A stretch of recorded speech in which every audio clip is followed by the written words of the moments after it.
आज की ये वीडियो 12th क्लास मैथमेटिक्स की वीडियो है। मैथमेटिक्स में आपका 10.4 एक्सरसाइज चलेगी आज। इसमें लगभग 12 सवाल हैं जिनको आज ही एक ही वीडियो में हम कंप्लीट कराएंगे। थोड़ा वीडियो लंबा होगा, इसलिए वीडियो को पूरा देखना, अंत तक देखना। बहुत ही मोस्ट इंपोर्टेंट सवाल आएंगे इसमें 2-3 जो कि पेपर में आने के जिनके चांसेस रहते हैं काफ़ी ज़्यादा, इसलिए उनको ढंग से समझ लेना। और इस एक्सरसाइज में से आपको 2 सवाल डेफिनेटली पेपर में मिलेंगे, छोटे छोटे, और यदि बड़ा आ गया तो एक ही सवाल आएगा। मैं बता दूंगा बड़ा कौन सा सवाल है, लेकिन एक सवाल डेफिनेटली इसमें मिलेगा ही मिलेगा 100%, ये सोच लेना। राइट, तो एक एक करके सभी सवालों को करेंगे। बिल्कुल अंत तक देखना, पूरा देखना, बिल्कुल भी स्किप मत करना। स्किप करते रहते हो आगे, फिर कहते हो हमारे समझ में नहीं आया। इसीलिए आप लोग वीडियो को पूरा देखोगे तो हर कुछ समझ में आएगा, एक भी पॉइंट आपका रहेगा नहीं। राइट, तो पहला सवाल लेते हैं। पहला सवाल है इसमें आज की वीडियो का पहला सवाल आपका कह रहा है, ये किताब है आपकी, इसमें 2 वेक्टर दे रखे हैं आपके। ए वेक्टर बराबर आपको दे रखा है i cap minus 7 j cap plus 7 k cap, ये दे रखा है। और एक बी वेक्टर बराबर आपको दे रखा है 3 i cap minus 2 j cap plus 2 k cap. और इसकी वैल्यू निकालनी है A vector cross B vector का मॉड का मतलब क्या है। देखिए, पहली बात तो इस एक्सरसाइज में आपको 2 चीज सीख जाओगे आप। इस सवाल में आपसे क्या कहा है, सवाल में ये कहा है कि ए वेक्टर बराबर दे रखा है आपका इतना, बी वेक्टर बराबर दे रखा है, आपको निकालना है मान ए क्रॉस बी। यानी अब तक आपने डॉट प्रोडक्ट सीखा था, लेकिन अभी इसमें ए क्रॉस बी का फिर मॉड निकालना है। मॉड का मतलब परिमाण निकालने से पहले आपको क्या चाहिए भैया, ए क्रॉस बी निकालोगे तो याद रखना ए क्रॉस बी, भाई जो डॉट होता है वो तो डायरेक्ट निकल जाता है, लेकिन ए क्रॉस बी निकालते हो तो उसके लिए डायरेक्ट नहीं निकाल पाते। इसलिए इसके लिए एक सारणिक यानी कि आव्यूह बनाकर हम इसको करते हैं, सारणिक बनाकर इसको सॉल्व करते हैं। देखिए किस तरीके से, ऐसे लेंगे हम, इस तरीके से लिखेंगे, ऊपर ये आई जे और के कैप लिख देंगे। ओके, ये इस तरीके से लिख देंगे, थोड़ा सा और बड़ा लिख दीजिए ताकि अच्छा लगे आपको देखने में भी। तो ये आई जे और यहाँ पे लिख दे रहा हूँ मैं के, इस तरीके से। ए वेक्टर है पहले, तो ए वेक्टर का गुणांक, आई का गुणांक कितना है 1, जे का गुणांक कितना है -7 और के का गुणांक कितना है 7। अब बी वेक्टर कितना है, आई का गुणांक कितना है 3 और जे का गुणांक कितना है -2। देखिएगा ये जे का गुणांक है -2 और के का गुणांक कितना है 2 है। ये चीज, बस यही चीज है यहाँ पर समझने वाली बात कि आपको ए वेक्टर और बी वेक्टर की क्रॉस प्रोडक्ट जब निकालनी होती है तो हम क्या करते हैं, पहले ए वेक्टर का जितना भी गुणांक है आई जे के लिख लेंगे, और उसके बाद में हम आई का गुणांक 1 है, जे का गुणांक -7 और के का गुणांक 7, ये लिख लिया। फिर ये बी वेक्टर है, यदि बी वेक्टर पहले होता तो पहले फिर बी वेक्टर का लिखा जाता गुणांक, फिर ए वेक्टर का लिखा जाता, ये हमेशा याद रखना। चलिए अब इसको सॉल्व करेंगे। देखिए सॉल्व करने का क्या तरीका है, सबसे पहले हम यहाँ पर देखिए ध्यान से कि हमारे पास में ये आई है ना, आई, ये देखिए ये आई है, तो यहाँ पे आई को लिख देंगे आई कैप, ठीक है, इस तरीके से। ओके, आई कैप लिख देंगे। अब हम इसको ही दाब लेंगे, यानी पहली लाइन को दाबेंगे, फिर दूसरी को दाबेंगे, फिर तीसरी को दाबेंगे। राइट, इस तरीके से। तो आप इस तरीके से लिखो, सबसे पहले आप यहाँ पर कोई आगे आप आई लिख सकते हो, आगे लिख लीजिए या पीछे लिख लीजिए, कोई दिक्कत वाली बात नहीं है। देखिएगा कैसे, पहले आप इसको दाबिए। राइट, तो देखिए कैसे करोगे आप, सबसे पहले ये पहला क्या दिखाई दे रहा आई, तो आई लिख देंगे। अब बचाएगा क्या, आई वाली लाइन को दाब लो, कितना बचाएगा -7 7 -7 7 बचेगा, इधर -2 बचेगा, इधर 2 बचेगा, इसको दाब लेंगे। तो ये देखिएगा ये बीच वाला हमेशा जे हमेशा माइनस में लोगे, बीच वाला हमेशा माइनस में लेना है। अब इसको दाब लेंगे तो कितना बचेगा 1 3 7 2, 1 3 7 2, फिर प्लस के कैप को दाबेंगे तो 1 3 -7 -2, 1 3 -7 -2, ये चीज। ओके, चलिए अब क्या करना है आपको, इसकी मल्टीप्लाई कर देनी है। ये तो 7 दूनी 14, फिर -7 दूनी 14, ये प्लस के 14 हो जाएंगे। ओके, चलिए ये माइनस का जे है, 2 एकन 2 -3 सत्ते 21, इस तरीके से के कैप देखो इस तरीके को सॉल्व कैसे करते हैं, इसकी मल्टीप्लाई इसमें, फिर माइनस लगाते हैं, इसकी मल्टीप्लाई इसमें, एक माइनस रहेगा 7 दूनी 14, ये माइनस का माइनस माइनस कैसे हो जाएगा प्लस, इस तरीके से बनाएगा ना 7 दूनी 14, ये माइनस के 14, फिर एक माइनस तो फॉर्मूले में होता है, 2 सत्ते 14, ये भी माइनस के 14 होंगे, तो माइनस माइनस ये कितना हो जाएगा प्लस के 14, इस तरीके से आ जाएगा, समझ गए होंगे आप।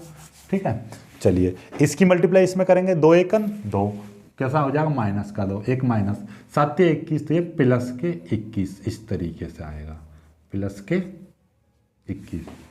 चलिए अब आपको करना क्या है, देखिए ये आपका 0 हो जाएगा 0, क्योंकि ये 0 है, ये आई कैप लिख दिया मैंने, आई कैप पीछे लिख दिया, कोई दिक्कत वाली बात नहीं है, 0 आई या मतलब देखो ऐसे आएगा आई इंटू 0, तो मैं इसको लिख दूंगा 0 आई कैप, इस तरीके से, फिर पीछे लिख देते हैं, मतलब ये है, ये 2 में से ये जाएगा तो कितने बचेंगे, माइनस के 19 बचेंगे, और माइनस 19 और माइनस की मल्टीप्लाई करेंगे यानी प्लस के 19 जे कैप हो जाएगा, समझ में आ गई होगी, ये प्लस के 2, ये माइनस के 21, तो कितने बचेंगे प्लस के 19 बचेंगे, ये जे कैप लिख दिया। अब ये देखिएगा ये भी कितने हैं प्लस के, ये प्लस के 19 हो जाएंगे, प्लस के 19 के कैप, ओके। चलिए तो ओवरऑल कितना आ गया, 19 जे कैप और 19 के कैप आ गया, ए क्रॉस बी। हमें तो क्या निकालना है, ए क्रॉस बी का परिमाण निकालना है, ए क्रॉस बी का मोड निकालना है। मोड निकालते कैसे हैं, इस तरीके अंडर रूट करते हैं, 19 का स्क्वायर प्लस ये भी 19 का स्क्वायर, यदि यहाँ पे और भी कोई होता तो उसको भी लिख देते। और जब भी याद रखना है, मैथ के स्टूडेंट हो आप, जिस तरीके से भाई मैं कह रहा हूँ 2 का स्क्वायर प्लस 2 का स्क्वायर, इस तरीके से आ जाए अंडर रूट में, तो हम इसको क्या करेंगे, देखिएगा जब भी कभी भी 2 इस तरीके की संख्या दिखाई दे रहे हैं, ये भी स्क्वायर 2 का, ये भी 2 का स्क्वायर, तो इसमें से एक स्क्वायर को तो बाहर निकाल देंगे, यानी 2 निकाल देंगे बाहर, और अंडर रूट 2 लिख देंगे, कितना लिख देंगे, अंडर रूट 2 लिख देंगे। समझ में आ गई बस, जैसे कि 3 का स्क्वायर प्लस 3 का स्क्वायर लिखा हुआ अंडर रूट में, तो हम इसको लिख देंगे, एक 3 बाहर लिख देंगे, अंडर रूट 2। यदि लिखा हुआ है 6 का स्क्वायर प्लस 6 का स्क्वायर, तो इसका मतलब लिख देंगे, 2 में से एक 6 बाहर निकाल लेंगे, अंडर रूट 2 लिख देंगे। देख लो, नहीं तो इतना ही बैठेगा। देखो इसका मतलब कितना है, 2 दूनी 4 प्लस 2 दूनी 4, कितना आ जाएगा 8 अंडर रूट आ जाएगा, अंडर रूट 8 को लिखते हैं 2 अंडर रूट 2। समझ रहे हो बात को, ये देखिएगा, इसको मैंने इतना लिख दिया डायरेक्ट, लेकिन होगा क्या, 3 तिया 9 प्लस 3 तिया 9, यानी कि 18 आ जाएगा। 18 को लिख सकते हो आप 9 गुणा 2, 9 का वर्गमूल कितना हो जाएगा 3 अंडर रूट 2, इस तरीके से आ जाएगा। तो समझ गए होंगे। तो कभी भी याद रखना, अंडर रूट के अंदर इस तरीके की संख्या आ जाती है x square plus x square, तो हम उसको लिख देते हैं एक्स अंडर रूट 2, इस तरीके से। तो एक्स की जगह पे यहाँ पे देखा 19 का स्क्वायर 19 का स्क्वायर, तो मतलब कितना आ जाएगा 19 अंडर रूट 2 आ जाएगा। ये डायरेक्ट बता दिया, ये मैंने समझा दिया आपको, वरना चाहो तो वैसे कर लो, नहीं तो 2 संख्या एक जैसी दिखाई देंगी, तो इस तरीके, राइट। चलिए जल्दी से इसका उत्तर कीजिए, फिर आगे बढ़ते हैं, अगले सवाल को करते हैं। स्क्रीनशॉट ले लीजिए, बहुत ही प्यारा सवाल है, समझ में आ गया होगा। ओके, तो हमेशा याद रखना हर चीज़ को, एक एक पॉइंट आपको क्लियर हो गया होगा। चलिए दूसरा प्रश्न क्या कह रहा है, दूसरा प्रश्न कह रहा है आपको सदिश ए प्लस बी और ए वेक्टर माइनस बी वेक्टर की लंब दिशा में मात्रक सदिश याद करो, कि लंब दिशा में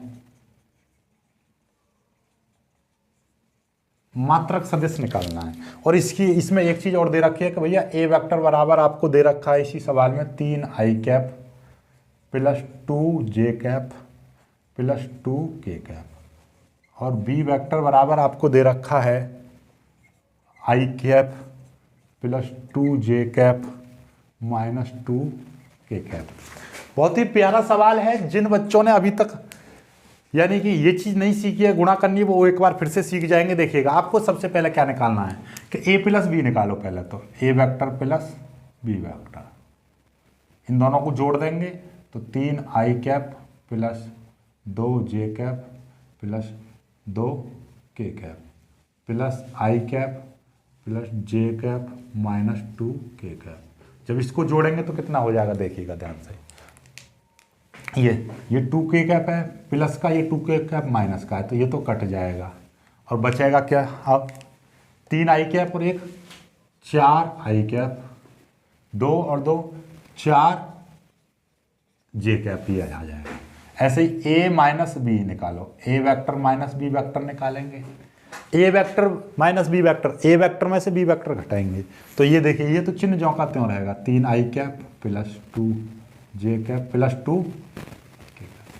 अब इस बी वेक्टर को आपको घटाना है, जब बी वेक्टर को आप घटाओगे तो क्या हो जाएगा, माइनस का आई कैप माइनस के 2 जे कैप और ये प्लस के 2 के कैप, यानी इनके घटाने पर चिन्ह बदल जाते हैं, तो इसका चिन्ह बदल जाएगा माइनस का आई कैप जे कैप और ये प्लस का हो जाएगा।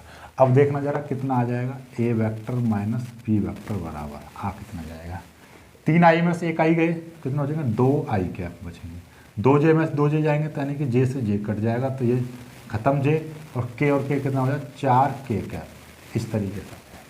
ओके, अब हमको क्या करना, हमें तो इन दोनों के बीच में मात्रक सदिश, लंब दिशा में मात्रक सदिश चाहिए। लंब दिशा मतलब क्या है, दोनों एक दूसरे के, हम जब भी कभी कहें लंब दिशा में मात्रक सदिश, तो उसके लिए सबसे पहले आपको क्या करना होता है, A vector plus B vector, फिर cross A vector minus B vector, ये निकालना होता है।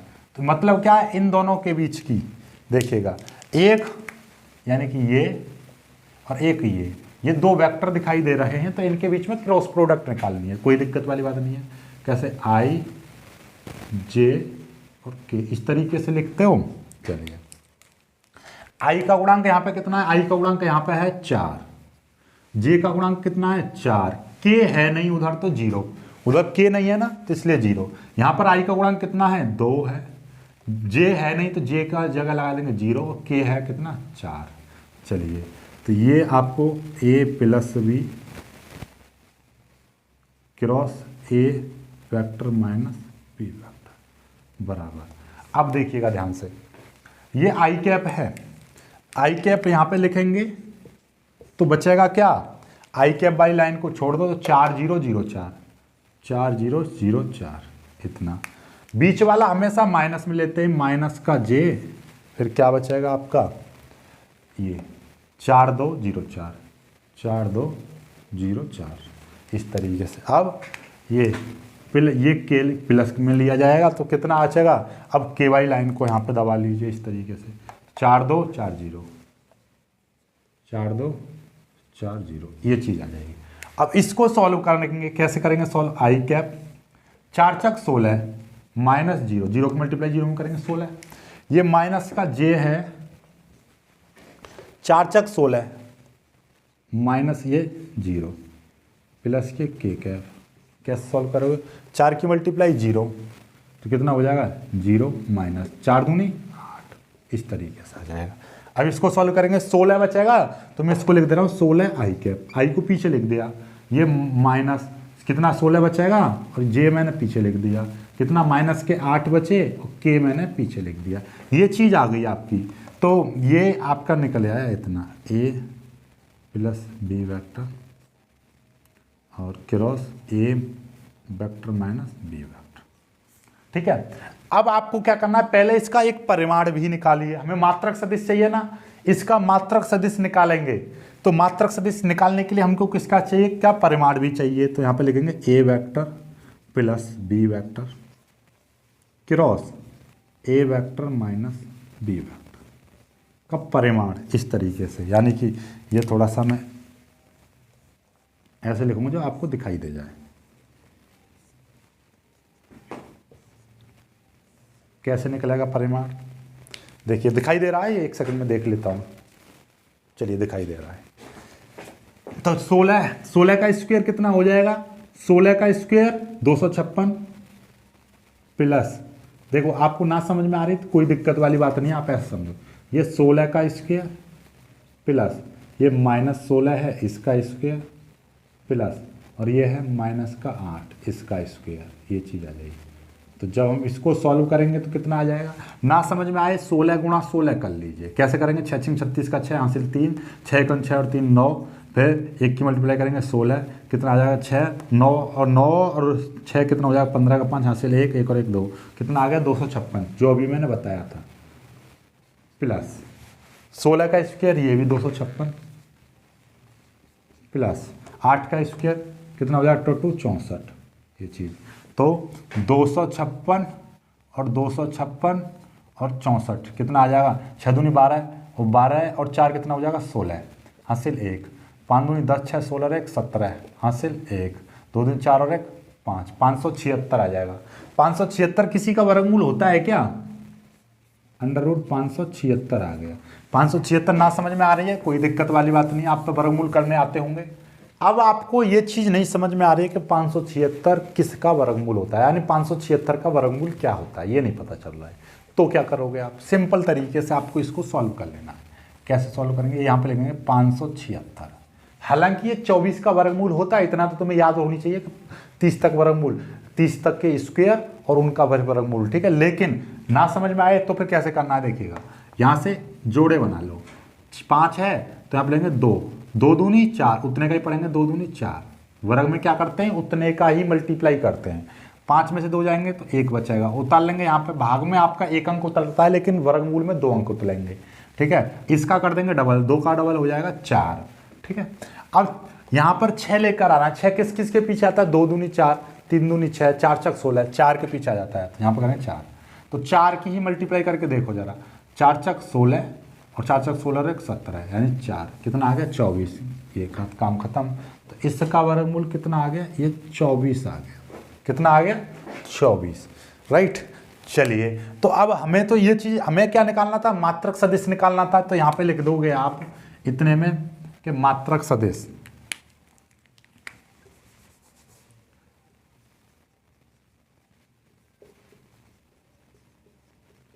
मात्रक सदिश का ये फॉर्मूला क्या होता है? A vector plus B vector cross A vector minus B vector बट्टे A vector plus B vector गुणा A vector minus B vector का मोड। एक्चुअली में हुआ क्या, देखिए, जैसे कि हमारा होता है कि ए वेक्टर होता है, तो ए वेक्टर का मात्रक सदिश कैसे निकलता है? ए वेक्टर का मात्रक सदिश, तो ए वेक्टर का यदि मात्रक सदिश निकालते हैं तो सीधे सीधे ए वेक्टर बट्टे ए वेक्टर का मॉड इस तरीके से निकलता है। यदि मेरे पास मैं कह रहा हूँ कि A vector cross B vector का मात्रक सदिश निकालना है, तो इसका फॉर्मूला हो जाएगा ए वेक्टर क्रॉस बी वेक्टर बट्टे A vector cross B vector का मॉड। मतलब ऊपर वो वेक्टर आएगा और नीचे उस वेक्टर का मॉड आएगा। और हमको अब क्या निकालना था? हमको इस चीज का, यानी इन दोनों के लंब दिशा में मात्रक सदिश चाहिए था। तो यानी इनकी लंब दिशा का मतलब क्या? इन दोनों का गुणा। अब गुणा करने के बाद इसका मात्रक सदिश चाहिए हमें, इन गुणा का। तो हमने गुणा करने पर एक सदिश आ गया, ये चीज आ गई, ठीक है। सपोज दैट कि हमने ये ऐसा समझो कि ये हमने कोई जेड मान लिया कि जेड वेक्टर है, ठीक है, सिंपल तरीके से। तो अब हमें क्या करना पड़ेगा? जेड वेक्टर का मॉड भी तो निकालना पड़ेगा, इसका मॉड निकालेंगे हम। जिस तरीके से हमें ए वेक्टर है तो ए वेक्टर का मॉड भी निकालना पड़ेगा, तो इसका हमने मॉड निकाल दिया, 24 आ गया। अब हमको इनका मात्रक सदिश चाहिए, तो मात्रक सदिश के लिए ए प्लस यानी कि वही जेड वेक्टर बट्टे जेड वेक्टर का मॉड, यानी जेड की जगह पे ये पूरी वैल्यू है। भाई जेड वेक्टर मान लिया हमने, तो सिंपल तरीके से हम क्या करेंगे? जेड वेक्टर बट्टे जेड वेक्टर का मॉड इस तरीके से करेंगे। तो जेड की जगह पे ही तो है ये पूरा। अब इनकी वैल्यू रख देंगे। इनकी वैल्यू कितनी है देखिएगा, ये वैल्यू है आपकी ये रही 16 आई कैप माइनस 16 जे कैप माइनस 8 के कैप बट्टे 24। इसको अलग अलग कर देंगे, 16 बट्टे 24 आई कैप माइनस 16 बट्टे 24 जे कैप माइनस 8 बट्टे 24 के कैप। और अब इनका कर देंगे, 8 से काट दिए, 8 दूनी 16 और 8 तिया 24 आई कैप माइनस 8 दूनी 16 8 तिया 24 जे कैप माइनस 8 एक 8 8 तिया 24 के कैप। ये आपका आंसर आ गया। समझ में आई बात? नहीं आई? इस तरीके से कर दोगे, 16 बट्टे 24 16 बट्टे 24 8 बट्टे 24 काट देंगे हम, 8 दूनी 16 8 तिया 24 8 दूनी 16 8 तिया 24 8 एक 8 8 तिया 24 इस तरीके से कट गया। लो देखिए भाई, तीसरा सवाल क्या कह रहा है?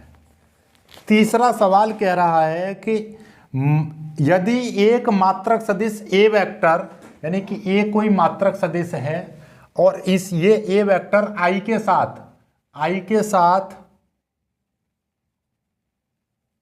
साथ पाई बट्टे 3 कॉमा जे कैप के साथ आई कैप के साथ पाई बट्टे 3 और जे कैप के साथ पाई बट्टे 4 और तथा के कैप के साथ थीटा कोण बनाता है तो थीटा का एक तो मान निकालना है और ए के घटक के नाम भी लिखने हैं। एक तो थीटा का मान निकालना है, थीटा का मान, और ए वेक्टर के घटक निकालने हैं। ये क्वेश्चन कह रहा है, क्वेश्चन जरा समझो। तीसरा क्वेश्चन ये कह रहा है कि ए वेक्टर कोई मात्रक सदिश है जो आई कैप के साथ π/3 और जे कैप के साथ π/4 कोण बनाता है तथा के कैप के साथ थीटा कोण बनाता है।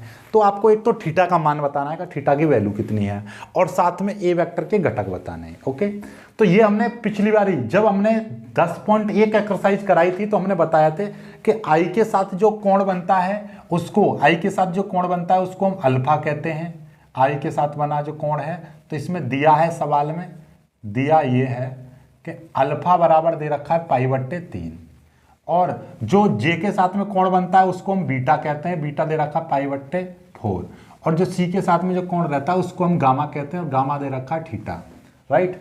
और एक फॉर्मूला होता है कि एक सूत्र ये होता है कि cos square alpha plus cos square beta plus cos square gamma बराबर 1 होता है। सदिशों में ये है कि जो तीनों ये कौज्याएं होती हैं, दिक् कौज्याएं, तो उनके स्क्वायर, तीनों के स्क्वायर का योगफल 1 के बराबर होता है। चलिए तो इनका करेंगे कॉस स्क्वायर π/3, अल्फा की वैल्यू रख दी, प्लस कॉस स्क्वायर बीटा की वैल्यू रख दी π/4, प्लस कॉस स्क्वायर यहाँ पर रख देंगे थीटा बराबर 1। इसका मतलब क्या है, कॉस π/3 का स्क्वायर, प्लस इसका मतलब क्या है कि कॉस π/4 का स्क्वायर, प्लस इसका मतलब क्या है कॉस स्क्वायर 1। कॉस π/3 ये क्या है, π/3 का मतलब कितना होता है, π/3 का मतलब होता है बेटा 60 अंश, और ये कितना है 4, π/4 का मतलब होता है 45 अंश। तो cos 60 की वैल्यू कितनी होती है आप सभी लोग जानते हैं, 1/2 होती है, इसका स्क्वायर, प्लस cos 45 की वैल्यू 1/√2 होती है, इसका स्क्वायर, प्लस ये cos स्क्वायर थीटा बराबर 1। इसको जल्दी से सॉल्व करेंगे, 1/4 प्लस ये कितना हो जाएगा 1/√, हट जाएगा स्क्वायर से तो 2 आ जाएगा, प्लस cos स्क्वायर थीटा बराबर 1। तो हमें cos स्क्वायर थीटा की वैल्यू निकालेंगे हम, तो क्या हो जाएगा 1 - 1/4 - 1/2। ये दोनों वैल्यू इधर चलेगी, माइनस की होगी। चलिए हम 4 एलसीएम ले लेंगे तो कितना हो जाएगा, 4 की मल्टीप्लाई इसमें करें 4 1 4, तो माइनस का 1 आ जाएगा, 2 दूनी 4, 2 की मल्टीप्लाई उधर करनी पड़ेगी ये, तो ओवरऑल कितना आ जाएगा 4 - 3, 1 और 1 कितना हो जाएगा, ये देखिएगा -1 - 2 -3 हो जाएंगे बट्टे 4, तो कितना आ जाएगा 1/4 आ जाएगा। तो ओवरऑल यहाँ से हम बात करें तो कितना आ जाएगा, cos स्क्वायर थीटा बराबर कितना आ गया, ये cos स्क्वायर थीटा था, तो cos स्क्वायर थीटा बराबर कितना आ जाएगा 1/4 आ गया, ये 1/4 आ गया। तो cos थीटा बराबर क्या आ जाएगा, √1/4, तो cos थीटा बराबर क्या आ जाएगा 1/2 आ जाएगा। cos थीटा में cos में 1/2 कितने की वैल्यू रहती है, अभी हमने बताई थी 1/2 cos 60 की वैल्यू रहती है, cos 60 का मतलब π/3, cos से cos कट गया तो मतलब कितना π/3 आ गया आंसर, π/3। तो थीटा का मान निकल आया, राइट। अब इनके क्या चाहिए, हमको घटक चाहिए, तो अल्फा यानी ए वेक्टर के घटक, तो ए वेक्टर के घटक यही होते हैं cos alpha cos beta cos gamma, तो ए वेक्टर के घटक तो यहाँ पे लिख देंगे। अब दूसरा पार्ट इसमें क्या पूछा है, ए वेक्टर के घटक, तो लिख देंगे cos अल्फा का मतलब cos अल्फा की वैल्यू कितनी है π/3, और π/3 की वैल्यू कितनी है, π/3 की वैल्यू 1/2 होती है, तो 1/2 cos बीटा का मतलब π/4 का मतलब 1/√2, और cos गामा मतलब गामा की वैल्यू कितनी आई है, गामा की वैल्यू ये आ गई आपकी, ये समझ में आ गया हो, 4 में से 1 गया तो ये चीज़ आ गई, और यानी कि π/3, और π/3 है गामा की वैल्यू, π/3 का मतलब कितना, cos π/3 की वैल्यू कितनी होती है 1/2 होती है, 1/2। This is your answer. जल्दी से कर लीजिए, ये आपके उत्तर आ गए, जल्दी से स्क्रीनशॉट मारिए, फिर अगले सवाल पर चलते हैं। अगले सवाल को हम करते हैं, अगला सवाल भी बहुत प्यारा, ये तो प्रूफ करने वाला है, चलिए इसको प्रूफ करते हैं जल्दी से, पहले इसको स्क्रीनशॉट ले लीजिए। चलिए अब आ जाते हैं अपना चौथा सवाल। चौथे सवाल में है, दर्शाइए कि चौथा सवाल कह रहा है दर्शाइए कि A vector minus B vector cross A vector plus B vector बराबर 2 A vector cross B vector. ये चीज़ प्रूव करनी है, कोई दिक्कत वाली बात नहीं है। आप पहले इसका LHS ले लीजिए, हमें प्रूव कर लेंगे LHS। LHS क्या है? A vector minus B vector cross A vector plus B vector, ये है, कोई दिक्कत वाली बात नहीं, हम इसको प्रूव करेंगे। मल्टीप्लाई करो डायरेक्ट, देखिए क्रॉस के साथ मल्टीप्लाई कर रहे हैं, ध्यान से समझ लेना। A cross A plus A cross करेंगे A cross B, A cross B vector, A cross A और ए क्रॉस बी। अब इसकी करेंगे minus B cross A minus B cross A vector और minus B cross B vector, ये चीज। और आपने ये प्रॉपर्टी आपको पता होगी कि ए क्रॉस बी, सॉरी, जो ये ए क्रॉस बी यानी कि ए क्रॉस बी बोले तो सदिशों का सदिश गुणन, उसमें हमने प्रॉपर्टी बताई थी कि ए क्रॉस ए की यदि वैल्यू होती है उसके मान 0 होता है, और A cross B not is equal to B cross A, ये ए क्रॉस बी के बराबर नहीं रहता। लेकिन जब बराबर होता है तो कैसे बराबर होता है? ए क्रॉस बी बराबर माइनस का बी क्रॉस ए, इसके बराबर होते हैं। तो इन दोनों प्रॉपर्टीज का हम यूज करेंगे यहां पर, देखिएगा। तो इसके अकॉर्डिंग ये 0 हो जाएगा प्लस ए क्रॉस बी, अब ये माइनस का है। अब मैं इसकी जगह पर देखिएगा, इसकी जगह पर मैं क्या ले रहा हूं? माइनस का क्या हो जाएगा? A cross B. समझ गए होंगे भाई?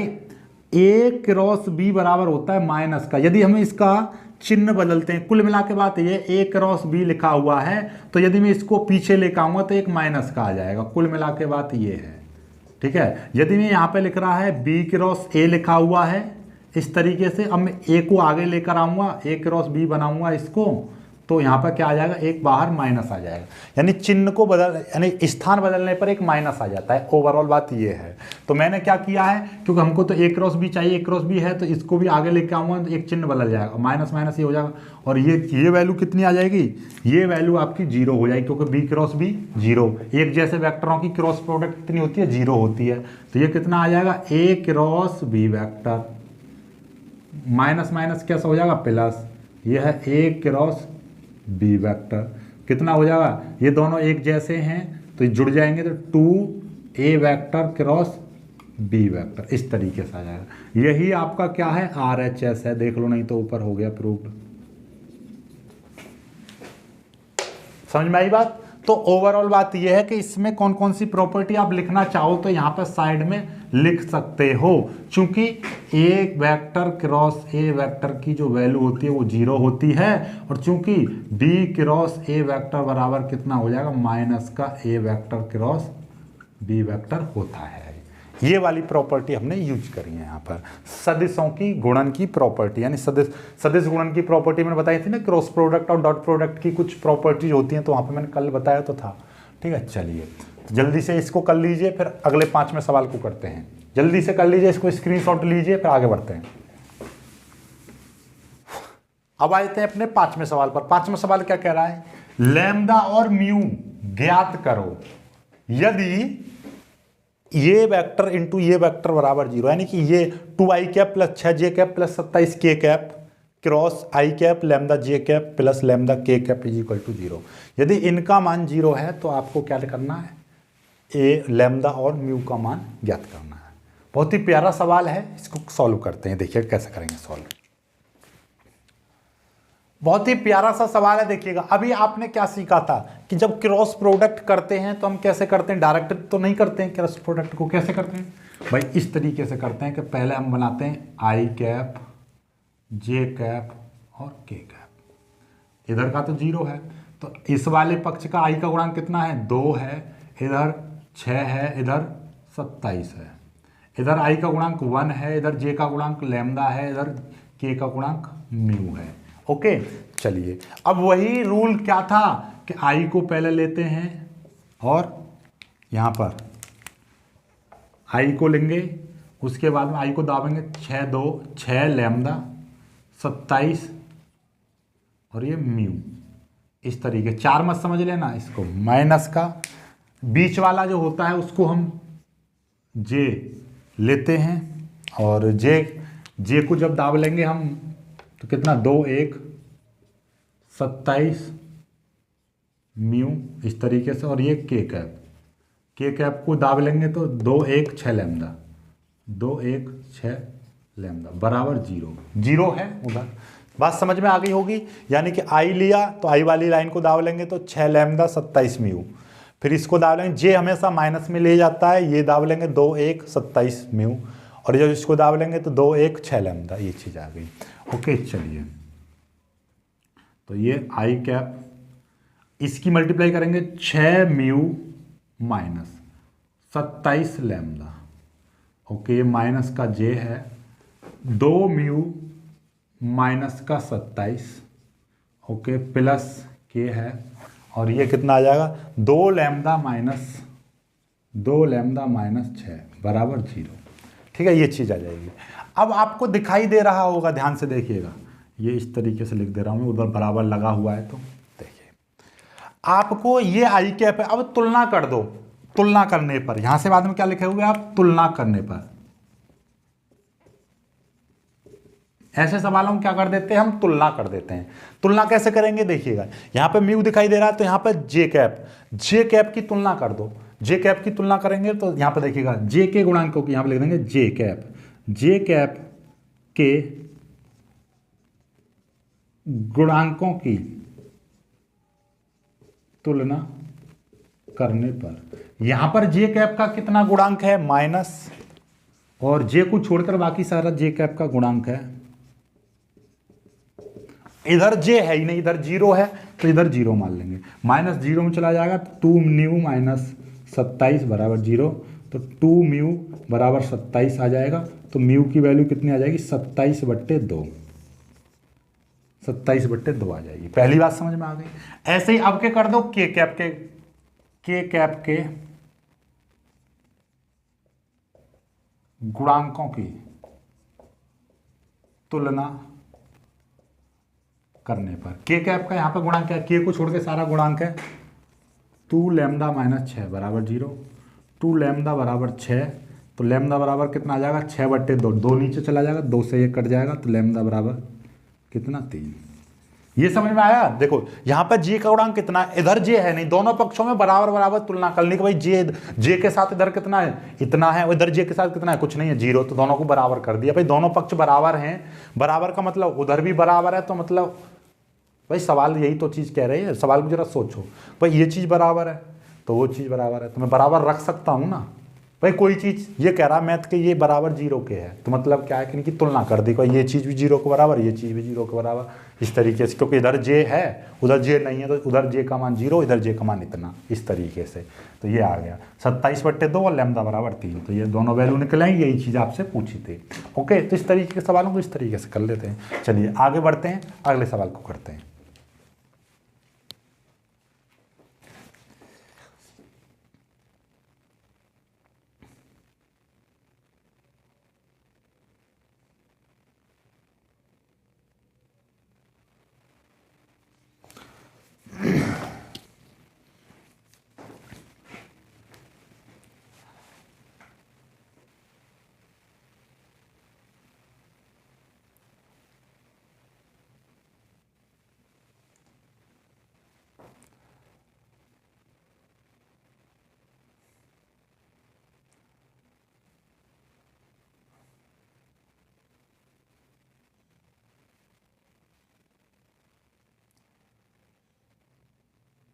इस एक्सरसाइज को सॉल्व कराने की तो इच्छा बहुत है, लेकिन पहले ही 1 घंटा अब हो चुका है और अगले वाले 5 सवालों वो थोड़े और बड़े हैं, तो उनमें और ज़्यादा समय लगेगा और फिर आप वीडियो को देखते भी नहीं हो। इसलिए इस वीडियो को यहीं पर समाप्त करते हैं और आने वाले जो दूसरा पार्ट है उसको हम इस वीडियो के दूसरे पार्ट में अपलोड कर देंगे, यानी जो आने वाले सवाल हैं उनको हम दूसरे पार्ट में अपलोड कर देंगे। ओके, तो आज की वीडियो में सिर्फ इतना ही। वीडियो को लाइक करना, शेयर करना, जो बच्चे नए हैं वो चैनल को सब्सक्राइब जरूर कर लेना।